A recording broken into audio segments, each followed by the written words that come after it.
17वीं शताब्दी का भारत दिल्ली की गद्दी पर बैठा था मुगल सम्राट औरंगजेब। उसके साम्राज्य की सीमाएं दूर दूर तक फैली थीं। एक के बाद एक राज्य उसके अधीन आ रहे थे। लेकिन मध्य भारत की पथरीली धरती बुंदेलखंड अभी भी विद्रोह की आग अपने भीतर संजोए हुए थी। इसी धरती पर 4 मई 1649 को एक ऐसे बालक का जन्म हुआ जो आगे चलकर मुगल साम्राज्य के लिए सबसे बड़ी चुनौतियों में से एक बनने वाला था। उसका नाम था महाराजा छत्रसाल बुंदेला। छत्रसाल का जन्म वीर बुंदेला सरदार चंपतराय और माता लाल कुंवर के घर हुआ था। उनके पिता चंपतराय बुंदेला मुगलों के सामने झुकने वालों में से नहीं थे। उन्होंने वर्षों तक मुगल सत्ता का विरोध किया, लेकिन लगातार संघर्षों और विश्वासघातों ने उनके परिवार को कठिन परिस्थितियों में ला खड़ा किया। बालक छत्रसाल ने बचपन में ही युद्ध, अत्याचार और अपमान को अपनी आंखों से देखा था। उन्होंने देखा कि कैसे उनकी धरती पर विदेशी शासन का दबाव बढ़ रहा था। उन्होंने देखा कि कैसे उनके पिता अपने स्वाभिमान और स्वतंत्रता के लिए लड़ रहे थे। फिर वो दिन भी आया जब उनके पिता वीरगति को प्राप्त हुए। एक छोटे बालक के लिए ये केवल पिता की मृत्यु नहीं थी, ये उसके जीवन का सबसे बड़ा घाव था।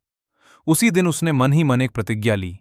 वो अपनी मातृभूमि को स्वतंत्र कराएगा और अपने पिता के अधूरे स्वप्न को पूरा करेगा।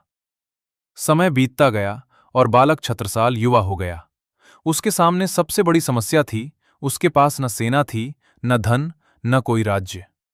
इतिहास के कई स्रोत बताते हैं कि इसी दौरान वो दक्षिण पहुंचे और महान मराठा योद्धा छत्रपति शिवाजी महाराज से प्रेरित हुए। उस समय शिवाजी महाराज भी मुगलों के खिलाफ संघर्ष का सबसे बड़ा प्रतीक बन चुके थे। कहा जाता है कि छत्रसाल ने शिवाजी से कहा, मुझे अपनी सेना में स्थान दीजिए, मैं आपके लिए लड़ना चाहता हूं।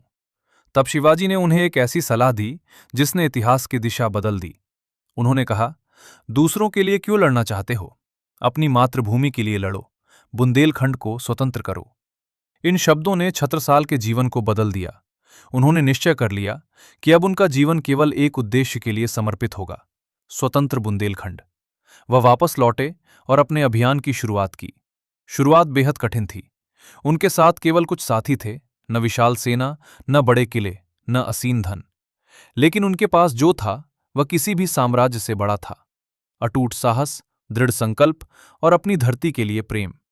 उन्होंने छोटी छोटी टुकड़ियां बनाई और मुगल चौकियों पर अचानक हमले शुरू कर दिए। उन्होंने वही रणनीति अपनाई जिसे आज हम गुरिल्ला युद्ध कहते हैं। वह अचानक हमला करते, दुश्मन को नुकसान पहुंचाते और फिर पहाड़ों और जंगलों में गायब हो जाते। मुगल सेनाएं समझ ही नहीं पाती थीं कि ये योद्धा आखिर आता कहां से है और गायब कहां हो जाता है। धीरे धीरे उनका नाम पूरे बुंदेलखंड में फैलने लगा। लोग उनके साथ जुड़ने लगे। किसान, चरवाहे, स्थानीय सरदार और युवा योद्धा सब इस संघर्ष का हिस्सा बनते गए। छत्रसाल की छोटी सेना अब एक शक्तिशाली बल में बदलने लगी थी। एक के बाद एक मुगल चौकियां उनके कब्जे में आने लगीं। उन्होंने अनेक क्षेत्रों को स्वतंत्र कराया और अपने राज्य का विस्तार करना शुरू किया। दिल्ली में बैठा औरंगजेब अब इस नए विद्रोह से परेशान होने लगा था। उसने कई बार अपने सेनापतियों को बुंदेलखंड भेजा, लेकिन हर बार मुगल सेनाओं को कठिन संघर्ष का सामना करना पड़ा। छत्रसाल का सबसे बड़ा हथियार था भूगोल की समझ। उन्हें अपने पहाड़ों, जंगलों और नदियों का हर रास्ता याद था। मुगल सेना भारी हथियारों और बड़ी संख्या के बावजूद इस क्षेत्र में वैसी सफलता प्राप्त नहीं कर सकी जैसी उसे दूसरे स्थानों पर मिलती थी। वर्षों तक संघर्ष चलता रहा, लेकिन छत्रसाल हार नहीं माने। धीरे धीरे उन्होंने एक स्वतंत्र और शक्तिशाली बुंदेला राज्य की नींव रख दी।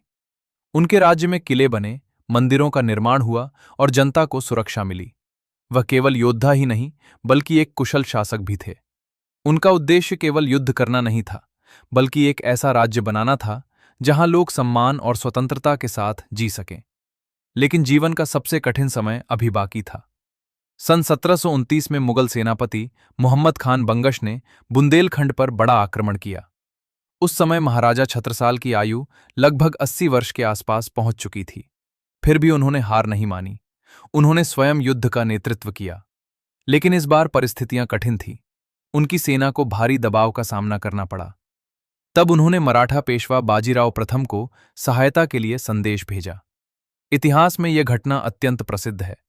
बाजीराव ने तुरंत सहायता का निर्णय लिया। उन्होंने अपनी सेना के साथ बुंदेलखंड की ओर कूच किया। फिर वह दिन आया जब मराठा और बुंदेला सेनाएं एक साथ युद्ध भूमि में उतरी। भीषण युद्ध हुआ। अंततः मोहम्मद खान बंगश की सेना पराजित हुई। यह महाराजा छत्रसाल के जीवन की सबसे बड़ी विजयों में से एक थी। उन्होंने न केवल अपना राज्य बचाया, बल्कि यह भी सिद्ध कर दिया कि साहस और संकल्प किसी भी विशाल साम्राज्य को चुनौती दे सकते हैं। अपने अंतिम वर्षों में महाराजा छत्रसाल ने अपने राज्य को संगठित किया और आने वाली पीढ़ियों के लिए एक मजबूत नींव तैयार की। 14 दिसंबर 1731 को यह महान योद्धा संसार से विदा हो गया। लेकिन उनका जीवन समाप्त नहीं हुआ, वह इतिहास बन गया। आज भी बुंदेलखंड की धरती पर उनका नाम गर्व और सम्मान के साथ लिया जाता है। वह केवल एक राजा नहीं थे, वह स्वतंत्रता, स्वाभिमान और संघर्ष के प्रतीक थे। एक ऐसा योद्धा जिसने बिना बड़े संसाधनों के एक साम्राज्य को चुनौती दी। एक ऐसा शासक जिसने अपने लोगों को आत्मसम्मान का अर्थ समझाया। और एक ऐसा नाम जो सदियों बाद भी अमर है। महाराजा छत्रसाल, बुंदेला, बुंदेलखंड का शेर, कालजयी योद्धा।